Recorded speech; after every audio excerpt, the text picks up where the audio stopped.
Chapter 11. Missouri.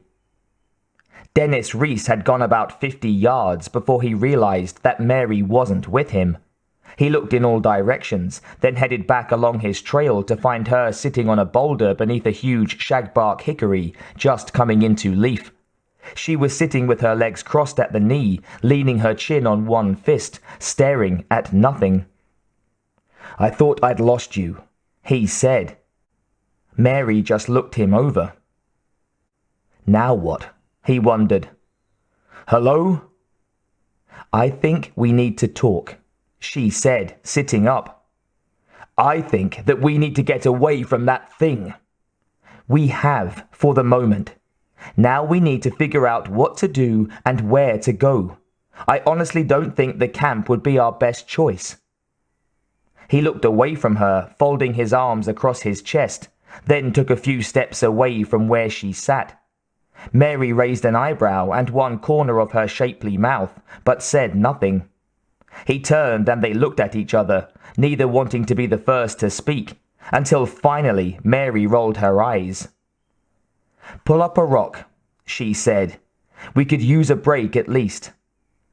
After a beat, she said, "I'm sorry I hit you," which she'd done a number of times as he'd dragged her into the trees, hard. Luckily, she didn't have any combat training, he thought. She hit as hard as she could, which is exactly what you should do in a situation like that. Too many untrained civilians just made symbolic hitting gestures, particularly women. He waved her apology aside and sat down. "You're taking this well," he commented. "Bullshit," she sneered. "I'm taking this very badly and I'm thinking things that scare me." She looked him in the eye. "But I'm not the type to run around in circles yelling, 'The sky is falling.'" Reese lowered his eyes and nodded. He was taking this pretty badly himself. He kept hearing the sudden barrage of shots and the pitifully few screams from their abandoned patients. While it was true that most of those people were probably going to die anyway, exterminating them like that was vile, especially if what Mary had overheard was true and they'd been deliberately infected in the first place. "I hate to sound like a conspiracy nut," the young nurse said, "but this couldn't have happened without some sort of cooperation from elements in the army." What she'd said was a reflection of his own thoughts. "If you were a conspiracy nut, you'd have just said the army," Reese pointed out. Some of the tension visibly left her body. "It's good that you caught the difference, because much as I'd like to think that what happened was a nightmare..."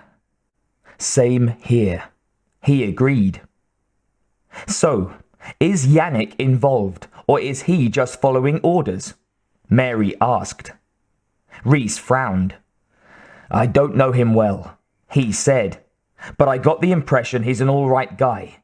He's not enthusiastic about running herd on a bunch of civilians, but then none of us are.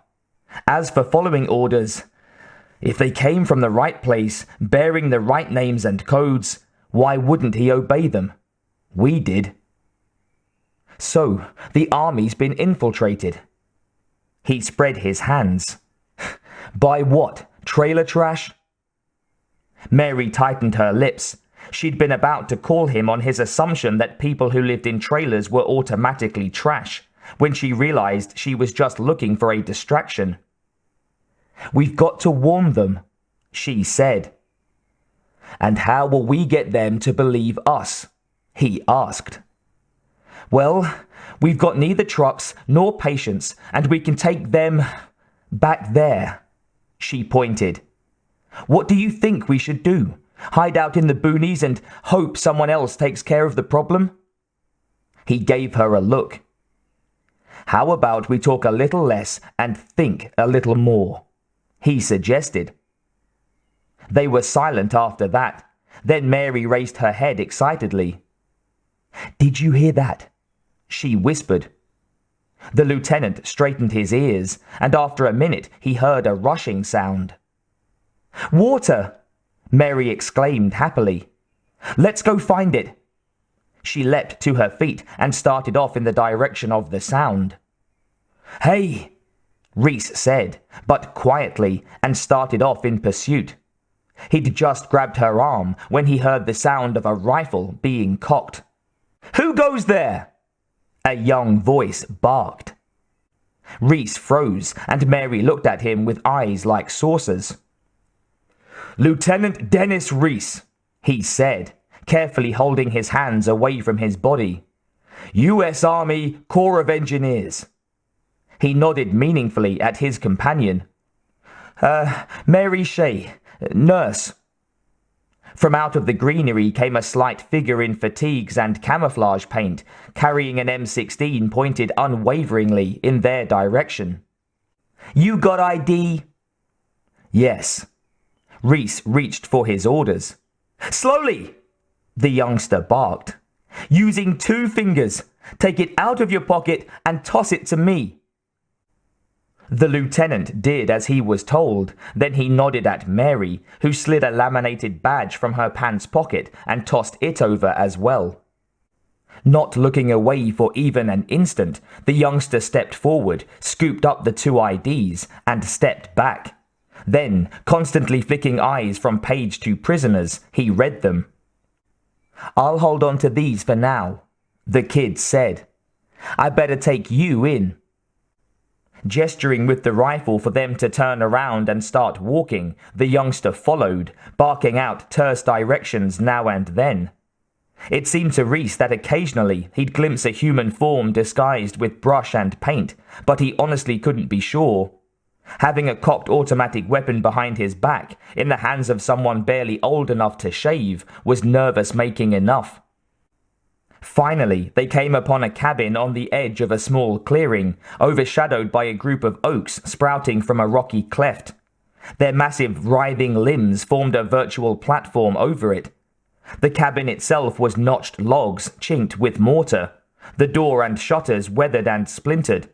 It looked like thousands of others in varying stages of decay up here in the hollows of the Ozarks.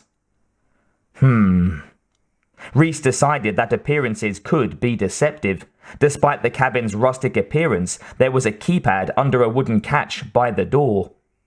The kid gestured them to one side, then entered a code, carefully keeping his body between the pad and the prisoners. Reese noted. There was the sound of a lock being tripped, and Mary and Reese were silently ordered to enter the cabin.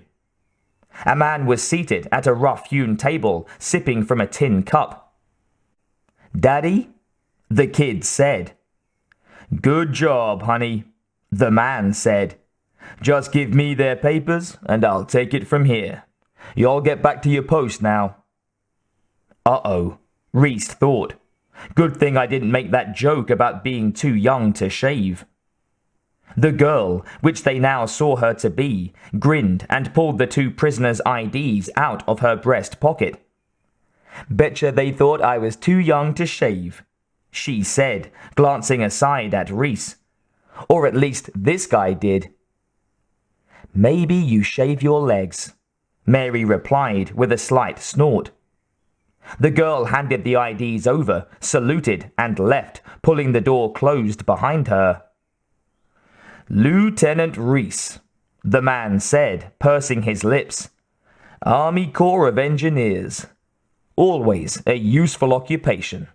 And Nurse Shea."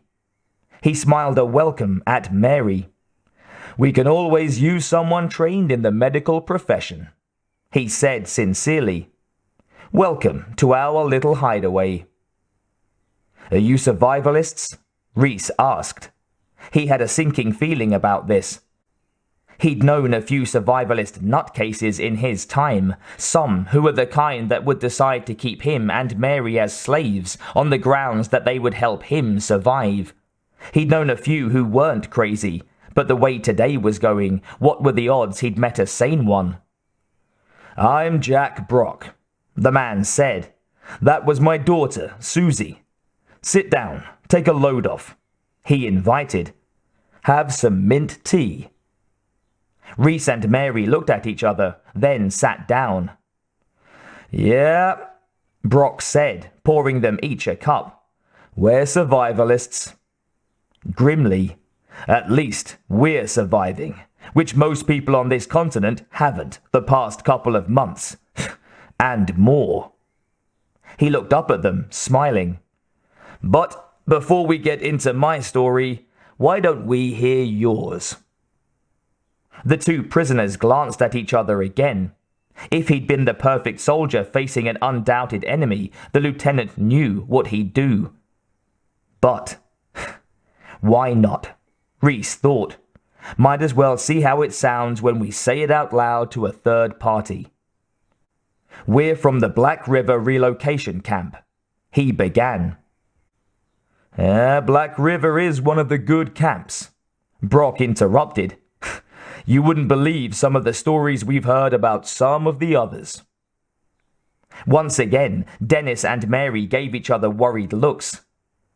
This is getting monotonous, Reese thought. Either we develop telepathy or we should invent a couple of signals. Like one finger means, what should we do? And two means, should we trust him? So we can just hold them up as necessary. We've been having a cholera epidemic, Mary explained. Suddenly, we got orders to send the sickest of our patients to a central hospital. Where that would be, they didn't say. Meanwhile, I got orders to report to Central Command for reassignment and was told to accompany the trucks they sent for the patients. I had overheard some men talking in a way that implied they were deliberately spreading the contagion, so I was requested to go along too, so that I could be questioned. We set out this morning, Reese said. But instead of being taken to any central command, we were dumped in the middle of nowhere. The trucks stopped, and these people literally threw my patients out of the trucks. Then they drove off and left us there. Mary looked at Reese. Do I tell him what happened next? The lieutenant wondered. So far, everything made sense, but the killing machine was another and much harder to believe story. Brock sipped his tea and waited for them to continue. When they didn't, he put his cup down and looked between them. And your patients? He said at last. What happened to them? Mary looked down into her tea. This thing came out of the woods and shot them. Brock looked at her for a moment, then glanced at Reese, who nodded. The survivalist sighed.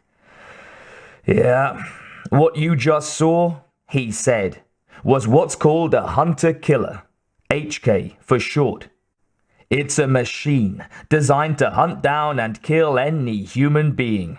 High-level robot brain, built-in weapons, fuel cell power supply. The two just stared at him. Reese pulled his jaw up, hoping he didn't look as poleaxed as Mary.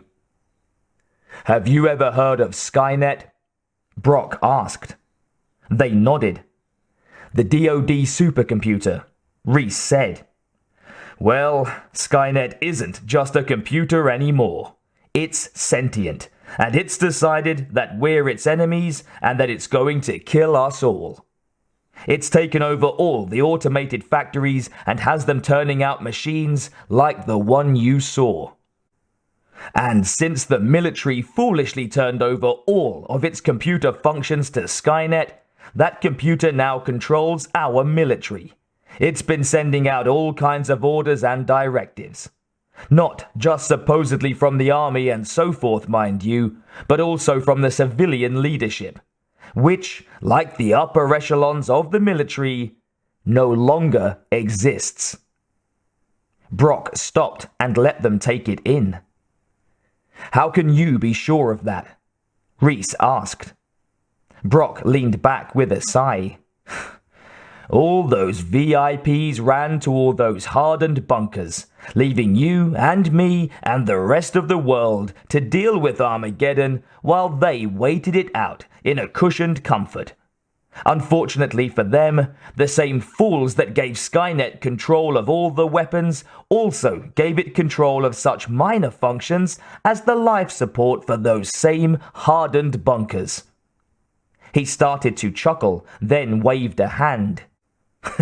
Look, I'm sorry. I shouldn't laugh. But I always did kind of resent those guys. Me too, Mary said. Reese glanced at her in surprise. Further, Brock continued, none of our fearless leaders has actually been seen. We've heard broadcasts on the radio advising us to keep our spirits up and to report to the camps, but they've never actually visited any of the camps. He leaned forward, wagging a finger. And I betcha, if you asked around in the military, no one's seen any generals either. Reese sipped his tea and reflected that he had been thinking that things weren't as organized as they should be. More like you'd expect World War II to have been. The big worry now, Brock said, is that Skynet actually has human allies. Deluded fools who think they're saving the Earth by depopulating it. They're under the impression that they'll get to live in bucolic splendor. But actually, as soon as it has enough machines, Skynet will start killing them too. He pointed at Mary. So, you heard right, little lady. They probably did start that epidemic. And you two, he gestured between them, must have rocked the boat somehow, so they want you both dead. So, if you do go back to that relocation camp and try to tell them this story, which the innocent won't believe anyway, they'll just pack you off to Central Command again. Only this time, the guilty will send some of Skynet's human helpers along to make sure you don't get away next time. Dennis and Mary thought about it. Finally, Mary shook her head. But we have to do something, she said. Someone is deliberately poisoning people in the Black River camp. We can't just sit by and do nothing. How can we fight this if we just hide out? Okay, Brock said. Say they catch these guys red-handed, putting their poison into the water or however they're spreading it. What happens next? Dennis shifted uncomfortably. They'll contact HQ and lay out their case. And HQ will do what? They'll have the prisoners and the evidence and maybe even some of the witnesses sent to, Central Command, Mary said. Never to be seen again, Brock concluded. Look, people, you've done your best by warning them about what you overheard. Now you have to decide where your efforts will do the most good. We're gaining strength here all the time. A lot of Army and National Guard guys have joined us because of things they've seen which have convinced them something skanky is going on. Deserters, Dennis said grimly. Can you desert an organization that doesn't really exist anymore? Brock asked. We have no evidence of that, the lieutenant protested.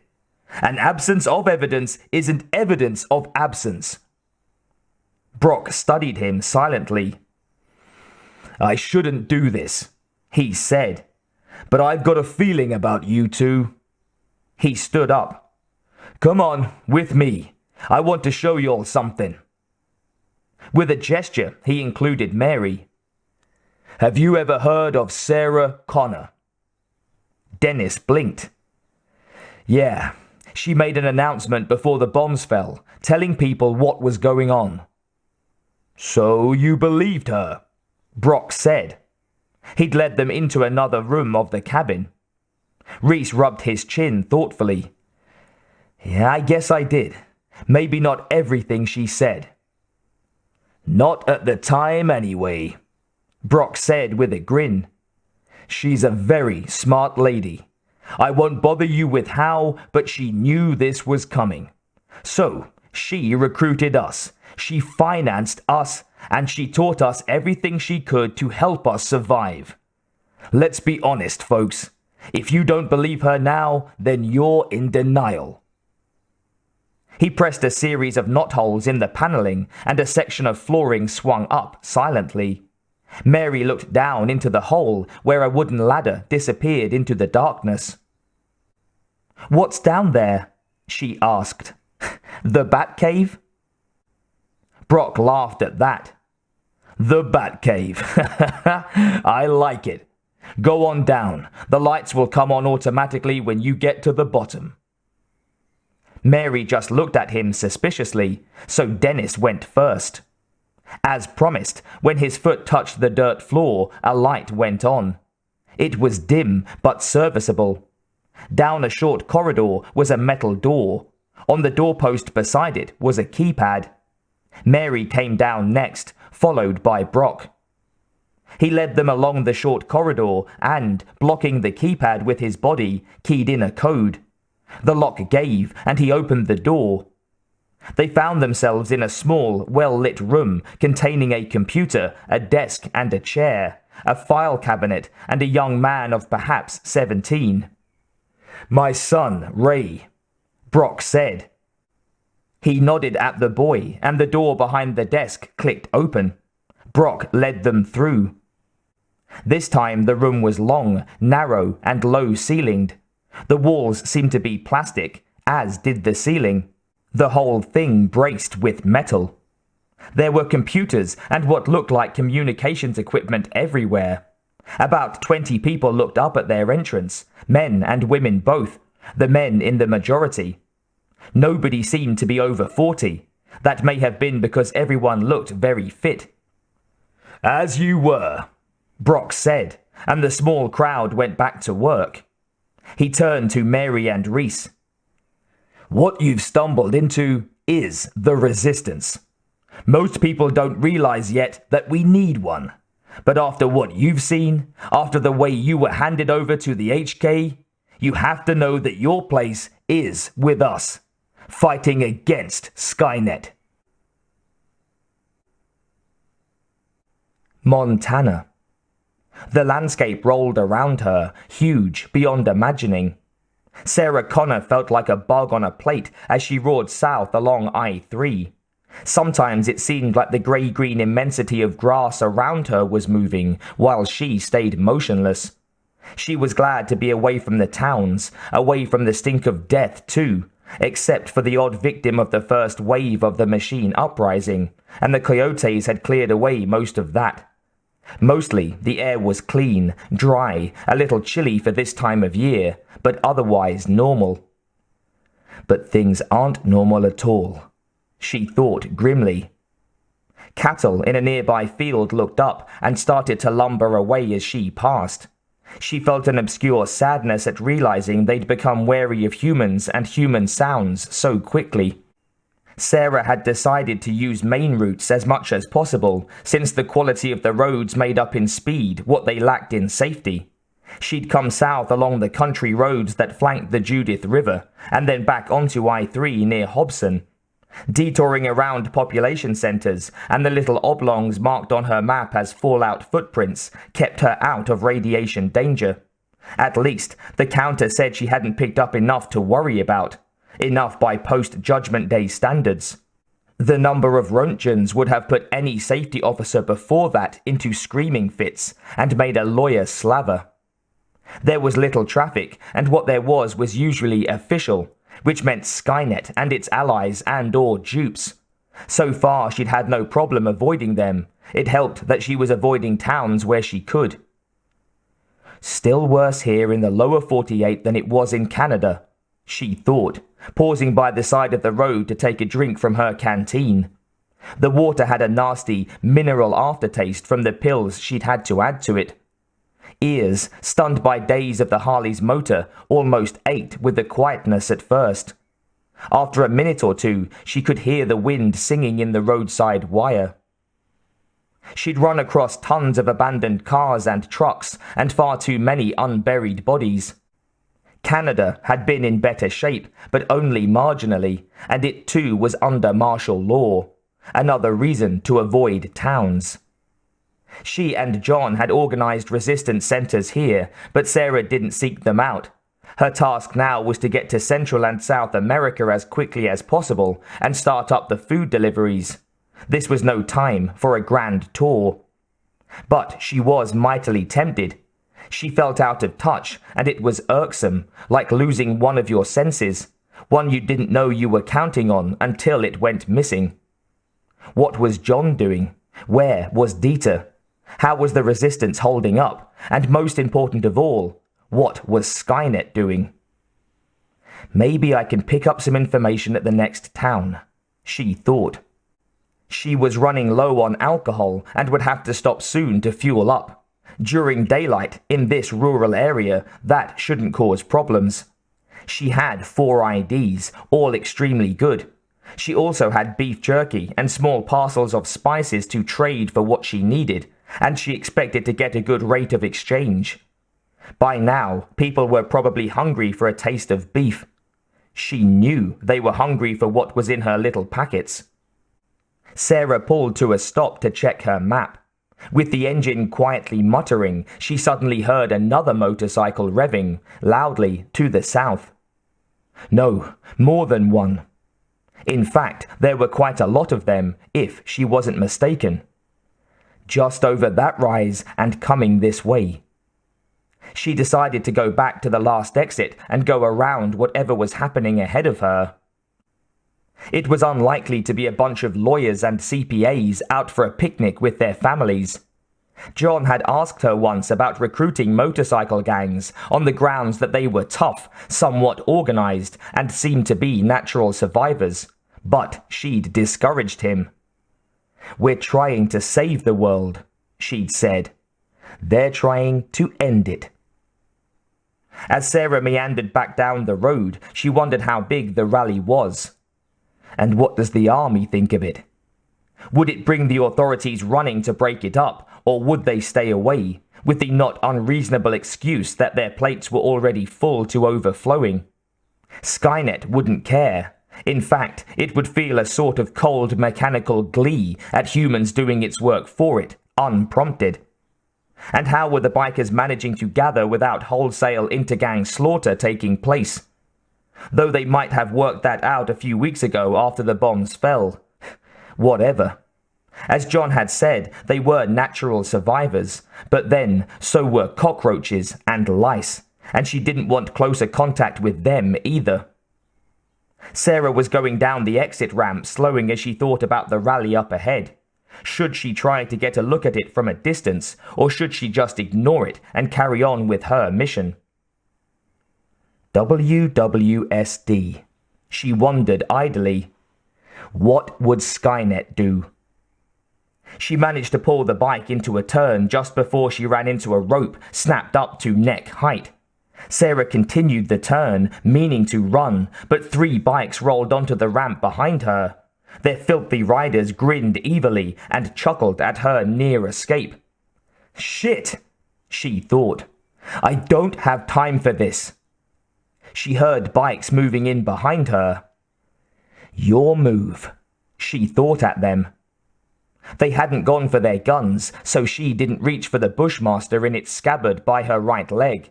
She had some grenades on a belt under her jacket. That might be a better technique, but the sound of the explosions might bring half that rally running. She moved her bike so that she could see the ones behind her as well. The sides of the off-ramp were too steep for them to make an effective circle, which was lucky because it offered an out. Not a good one, but still, beggars couldn't be choosers. You're supposed to say, "What do you want?" Don't you know that? Sarah looked towards the voice. Nobody here looked like a leader, but there was one guy a little beefier than the others. These followers of macho legend probably looked up to that, so he might be the one to watch. As for what they wanted, she already knew that. They wanted to stomp her flat and take her stuff. "It'd be polite to show us your face," a woman said. She was a well-built Amazon, probably topped out at 6 feet, and her arms rippled with muscle. It had been so long since she'd bathed that her skin glistened with her own natural grease. Her hair was a matted rat's nest that might once have been blonde. It was fortunate that the weather was cold, otherwise the smell would be unimaginable. Dear God, Sarah thought, discouraged. Help me. I've fallen into a bad biker movie and I can't get out. Mel Gibson, where are you when we need you? Sarah always wore a helmet. For one reason, it made her less likely she'd be recognized by especially vigilant cops. For another, she'd long since outgrown the fantasy that the wind in your hair was the feeling of ultimate freedom.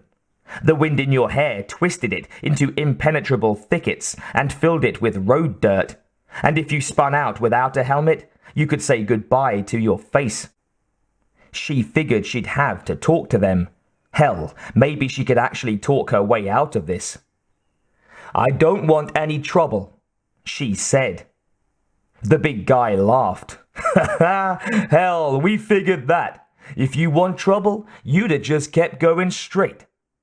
His crew all laughed. Sarah figured they were here for one of two reasons. Either they couldn't back it with the main group and so were looking for easy pickings on the outskirts, or they'd been assigned here by whoever was in charge to pick up any strays. Either way, it meant they weren't as tough as they were pretending to be. On the one hand, that meant she could probably take most of them. On the other, it meant that the group ego was bruised and they'd feel they had something to prove. She'd better try talking first. Sarah raised her visor. So what's going on down there anyway? She indicated the rally with a tip of her head. As soon as she'd lifted the opaque visor, she sensed the disappointment in the males. Sarah knew she was way too long in the tooth for their taste. Sometimes she thought it a miracle that Dieter didn't find her so. But then, Dieter didn't spend every day of his life getting a prostate massage from a motorcycle. The group looked at one another and apparently decided that they were bored enough to answer a few questions before the fun began. The Supreme Leader has decided that we should take over this part of the country, the big muscular one said, leaning on his handlebars. Get all the little farmers growing food for us in exchange for protection. Again, Sarah knew the answer, but decided to be a good sport. Protection from what? From us! The smallest of them shouted gleefully, and they all laughed uproariously. Sarah didn't roll her eyes, but the urge was almost irresistible. Then the Amazon started her bike forward and began to slowly circle Sarah. You know what might be fun? She asked, never taking her eyes off her captive. She licked her lips. Let's you and me fight. The boys went wild, woo-wooing fit to burst their own eardrums. The Amazon grinned, holding her clenched fists up like a victorious boxer. If you win, then we will let you go, tax-free. If I win, well, you won't need to worry about anything anymore if I win. Howls of laughter greeted this sally. Geez, is there a camera around here someplace? Sarah wondered. Or have I stumbled into the tribe of the cliché speakers? The girl wasn't a problem. Sarah knew she could mop the floor with her, big as she was. The problem was that fighting her meant getting off the motorcycle, leaving her vulnerable when she finally stopped kicking the crap out of the brainless slut bitch, Sarah thought. Yeah, that has a satisfying sound. However, before she'd left home, she and Dieter had come up with something that should intimidate the small and the stupid, and this was an excellent time to deploy it. She dug her hands into her pockets and flung the contents in either direction. Packets of grey putty with a short length of cord sticking out of them went skittering across the ground, and in Sarah's upraised hand was a black plastic sunglasses case with a big red button on top. That's C4, she announced. It probably won't hurt you too badly unless you're right on top of one, but it will tear the hell out of your tires. And asphalt makes pretty good shrapnel. She let them think about that for a few seconds. Like I said, I don't want any trouble. In fact, I mean not to have any trouble, but I'm perfectly happy to make trouble for you. She looked them all in the face. So just stay right where you are, and maybe I won't push this button. Sarah turned her bike and glared at the men in front of her. One of them moved aside, slowly, resentfully, and she drove through the gap and gunned it. She was almost 100% sure that they wouldn't come after her, and if they did, well, she could always use the thermite grenades. On to Mexico, she thought, hoping she wouldn't run into any more world-conquering biker heroes. Because too many, and I might just start agreeing with Skynet.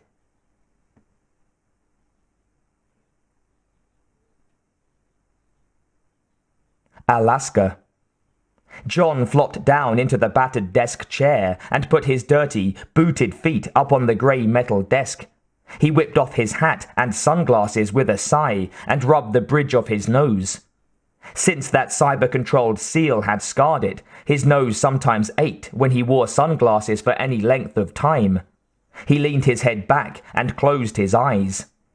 It had been his first real command, he now realized. 171 people slaughtered in the first moments of the Terminator's attack, and of the 79 left, more than half were wounded, 20 of them severely. Nothing like being thrown in at the deep end. His throat tightened painfully as he thought of the smallest victims. The sight of those tiny, broken bodies kept flashing before his inner eye. Don't let it go. His mother had advised him about things like this. Keep it inside, channel it into anger. Controlling your anger, using it, will make you strong. Mom would know. He swallowed painfully and gathered up a sheaf of reports from the resistance cells across the continent. One bit of luck was that one of the women was a nurse practitioner who had greeted his gift of a liter of alcohol as though it were worth its weight in diamonds. There had been 7 men who had been in the military and seemed to be shaking down to a decent working team by the time he'd left them. And the moms that were left had taken the children in hand in an almost magical way. We can't stay here, John had said to the nurse when they'd patched up the worst of the wounds. I'm going to take the bike and search for a likely place. She'd nodded and waved him off as though said likely place would certainly be found, though he'd thought at the time that a more unlikely place for a likely place would be hard to find. Yet 2 miles down the road, he'd found an almost invisible track leading to an abandoned lumber camp. The buildings had been log-built, and so some of the walls were pretty sturdy. The roofs hadn't fared as well, and only 2 buildings still had any. They would probably leak like sieves, but they would do for temporary shelter. There were even a couple of rusty wood stoves still in place. It was things like that that made John think that God might still be on their side. It would have to be temporary, though. Even 2 miles away from the slaughter site was too close. Soon, if there was a relocation camp, Skynet would have them send out searchers. And when the number of bodies didn't match their manifest, they'd go looking for survivors. It was too close to danger, but it had still been a long haul for the kids and the wounded. 2 miles is a long way to carry the dead weight of a wounded man or woman, especially on cobbled-together stretchers. But Alaskans were a hardy bunch, and they'd managed it without a minute of fuss. Though it had left him feeling naked, John had given his shotgun to a man who claimed to be a champion shot and a damn good hunter. He handed out a brace of hand grenades to the military types. It probably wouldn't do them much actual good, but it was better than nothing, and therefore good for morale. Then he'd left them, promising to send help, which he'd done as soon as he could get to one of their encrypted satellite rays. It might be a full day before that help arrived, but trucks and medical help were on the way. John hoped someone would be there for his friends to find. They were good people. Wearily, he brought his feet down from the desk. Time to go to work, he thought. He glanced at the phased plasma rifle he'd taken from a Terminator. Time to get the Resistance and himself rolling. These rifles, so handily provided by Skynet, would kill Terminators.